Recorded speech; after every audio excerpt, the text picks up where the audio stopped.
ప్రతి క్షణం సమాజం కోసం మీ మిత్ర న్యూస్. కేంద్రంలో ఐటీ కారిడార్ పేరు మీద ఒక విష ప్రయోగం వెదజల్లేటువంటి ఓ బ్యాటరీ కంపెనీకి ప్రభుత్వం అనుమతులు ఇచ్చింది అని చెప్పేసి టీఎస్ఐఐసి ద్వారా ఐటీ కారిడార్కు అక్వైర్ చేసిన ల్యాండ్లో ఒక పొల్యూటెడ్ ఒక పరిశ్రమని ఏర్పాటు చేయడానికి అమర్ రాజా కంపెనీ వాళ్ళు ఏర్పాట్లు చేస్తున్నారు. అయితే మేము ఆ పరిశ్రమ రావడం వల్ల ఇక్కడ దాదాపుగా 50 కిలోమీటర్ల పరిధిలో ఒక 20 లక్షల మంది జనాభాకి ఈరోజు ఈ వాయువులో, అదేవిధంగా నీటిలో, జలంలో కానీ అదేవిధంగా ఈ విష ప్రయోగం జరుగుతుంది అని చెప్పే ఒక విషయాన్ని ఈరోజు ప్రజలందరం కూడా మేము గుర్తించి ప్రభుత్వానికి అదేవిధంగా జిల్లా కలెక్టర్ గారి దృష్టికి తీసుకురావడం జరిగింది.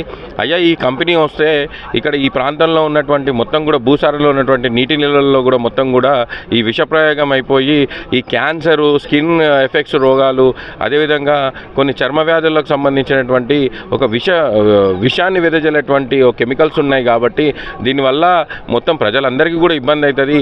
ఫస్ట్ చిన్నపిల్లల నుంచి ఈరోజు పెద్దవాళ్ళ వరకు ఇది పాకే అవకాశం ఉంది అనే ఒక విషయాన్ని మేము ఈరోజు ప్రభుత్వం దృష్టికి ఏకోరు పెట్టుకోవడానికి మేము ఇక్కడికి రావడం జరిగింది.